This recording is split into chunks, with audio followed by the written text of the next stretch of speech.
இயேசு கிறிஸ்துவின் நாமத்தில் உங்கள் யாவரையும் அன்போடு கூட வாழ்த்துகிறேன். இன்றைக்கு நாம் பார்க்க போகிற தலைப்பு பரிசுத்த ஆவியின் வல்லமையால் கிறிஸ்துவின் சாட்சிகளாக வாழ்வோம். Let us live as witnesses of Christ through the power of the Holy Spirit. வசனம் அப்போஸ்தலர் 1:8.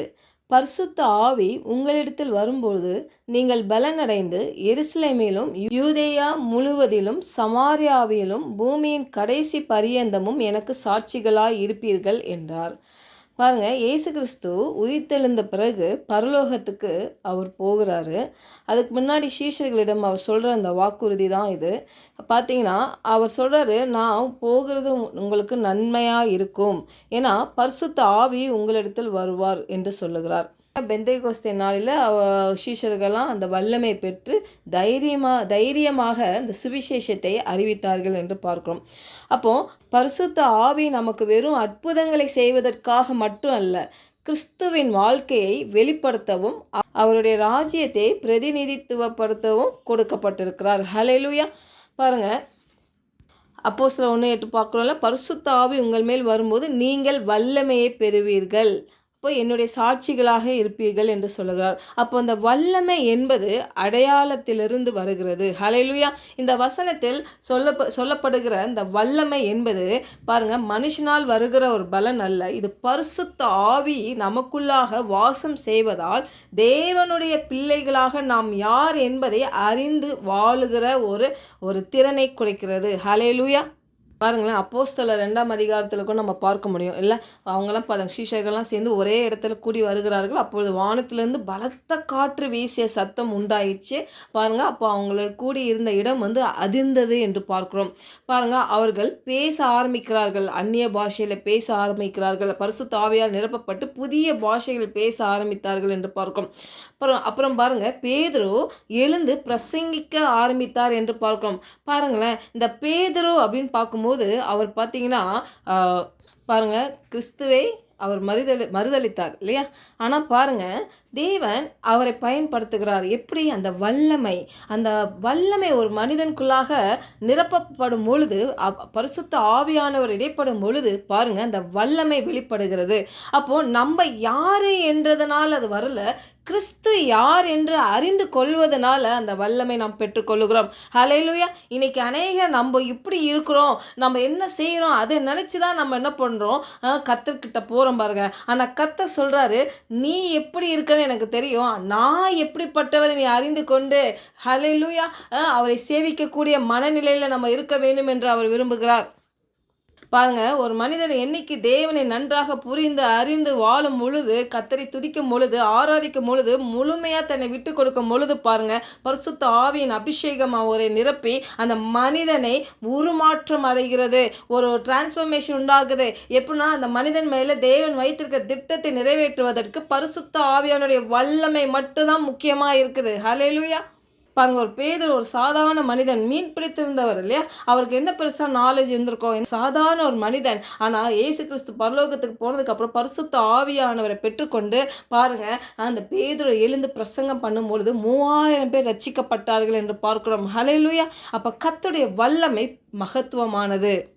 பாருங்க, அந்த வல்லமை நம்மை நிரப்பும் பொழுது பலவீனங்களிலிருந்து ஒரு விடுதலை நம்ம பெறுகிறோம். அவருடைய பலத்தினால நம்மளை இணைக்கிறார். பாருங்க, நம்மளுக்கு ஒரு நல்ல தைரியத்தை கொடுக்குறாரு, நல்ல வல்லமையை கொடுக்குறாரு, நல்ல ஒரு ஆற்றலை நமக்கு தருகிறார். ஹல்லேலூயா. இதெல்லாம் நம்ம எங்கேயும் போய் பெற்றுக்கொள்ள முடியாது, தேவனுடைய அபிஷேகத்தினால் அந்த வல்லமையினால் மட்டுமே பெற்றுக்கொள்ள முடியும்.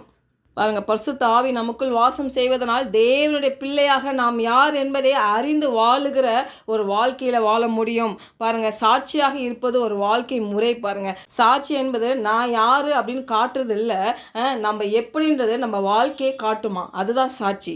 நம்ம வாய்மொழியில் நம்ம சொல்ல வேணாம், நம்ம வாழ்கின்ற வாழ்க்கை ஒரு கனி நிறைந்த வாழ்க்கையாக இருக்கும் பொழுது அதுவே சாட்சியாக இருக்கும். நம்முடைய வார்த்தைகள் பாருங்கள், நம்ம வார்த்தைகள், நடத்தை, நம்ம அன்பு, மன்னிப்பு, நேர்மை ஆகியவற்றின் மூலம் தான் இயேசுவை வெளிப்படுத்தும் வாழ்க்கை உண்மையான சாட்சியாக இருக்கும். அப்போ அவரு ஒவ்வொரு நாள் ஆண்டவர்ட்ட, அப்பா உம்முடைய சுவாபத்தினால என்னை நிரப்புங்க ஆண்டவரே, ஹல்லேலூயா.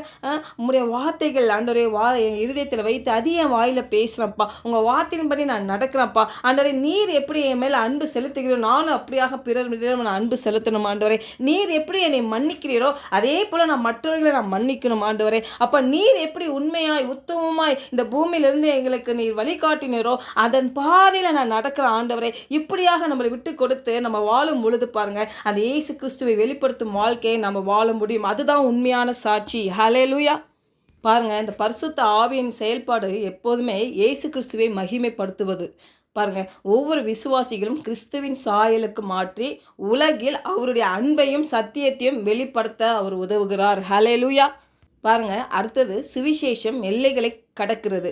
பாருங்க, எருசலேம், யூதேயா, சமாரியா, பூமியின் கடைசி எல்லை வரை என்ற வரிசை பார்த்தீங்கன்னா தேவனுடைய அன்பும் ரட்சிப்பும் எல்லா மக்களுக்கும் என்பதை காட்டுகிறது இல்லையா? அப்போ ஒவ்வொரு விசுவாசியும் தனது சூழலில் இருந்து இந்த காரியத்தில் பங்கேற்க அழைக்கப்பட வேண்டும் என்று தேவன் விரும்புகிறார். அப்போது நம்மளுடைய தீர்மானம் எப்படி இருக்கணும்? அனுதினமும் பரிசுத்த ஆவியின் வழிநடத்தலுக்கு நாம் தினமும் நம்மை ஒப்பு கொடுக்க வேணும், விட்டு கொடுக்க வேணும். ஹல்லேலூயா. பாருங்கள், சிலர் பார்த்திங்கன்னா அநேக வாழ்க்கையில் போராட்டங்கள் பிரச்சனைகள் சந்திப்பாங்க. சிலதெல்லாம் பார்த்திங்கன்னா ஒரு மாற்றமே இல்லாமல் இருக்கும். சோர்ந்து போகக்கூடாது. ஏன்னா பரிசுத்த ஆவியான நமக்குள்ளே இருக்கும் பொழுது பாருங்கள், சிலதெல்லாம் ஒரு அனுபவங்களாய் நம்மளுக்கு கொடுப்பார். அது அனுபவங்களாய் கொடுப்பது மட்டும் அல்ல, இயேசு கிறிஸ்துவை உலகிற்கு வெளிப்படுத்தும் வல்லமையான சாட்சிகளாக வாழும் அந்த தாளந்தை கூட நம்மளுக்கு கொடுக்குறார் பாருங்கள். அது பாருங்கள், அவருடைய வல்லமை தேவனுடனான உறவிலிருந்து பாய்கிறது இல்லை? அது பாருங்கள், மற்றவங்க வாழ்க்கையும் அது தொடுகிறதா இருக்குது, மாற்றுகிறதா இருக்குது. அதுதான் ஒரு சாட்சி பாருங்கள். அப்போ பரிசுத்த ஆவியார் நமக்குள்ளே இருக்கிறாருன்னா பாருங்களேன், நம்மளை அற்புதமாக வழி நடத்துவார். அழகாக வசனம் சொல்லுது பாருங்களேன், அவர் நம்மளை அபிஷேகித்து அவருடைய அபிஷேகமே நம்மளை வழி நடத்துமா. எப்படி நம்ம வாழ்க்கையில் அவருடைய திட்டம் வைத்திருக்கிறாரோ அதை நிறைவேற்றுவதற்கு நம்ம போயிட்டு சுயமாக எது செய்ய தேவையில்லை. கர்த்தர் அற்புதமாய் நம்மளை நடத்துவார். என்னென்ன காரியங்கள் நம்ம சொல்லிக் கொடுக்கணுமோ சொல்லிக் கொடுப்பார். எதை விடணுமோ அதை விட வைப்பார். நம் பரிசுத்த ஆவியின் வல்லமை ஒரு சாதாரண மனிதர்களை வல்லமையான சாட்சிகளாக மாற்றியது. இன்றைக்கு உங்களுக்கும் எனக்கும் கூட பாருங்கள், அந்த பரிசுத்த ஆவியானவர் நம்ம எப்படி இருக்கிறோன்னு முக்கியம் இல்லை, நம்ம தேவனோடு எப்படி ஐக்கியமாக இருக்கிறோம், அவருடைய வழியில் எப்படி நடக்கிறோம், எப்படி அவர் சத்தியத்தில் நம்ம நடக்க நம்மளை முழுசாக ஜீவ பலியாக ஒப்பு கொடுக்குறோம். இதில் தான் இருக்குது பாருங்கள் சத்தியம். இதில் தான் இருக்குது அந்த ரகசியம். இதில் தான் இருக்குது தேவனுடைய வல்லமை நம்மளை சாட்சியாக மாற்றுகிறது. ஹல்லேலூயா. ஜெபிக்கலாம். பரலோக தகப்பனே, இந்த காலை வேளையில் எங்களோடு நீர் இடைப்பட்டதுக்காக உமக்கு நன்றி செலுத்துகிறோம்.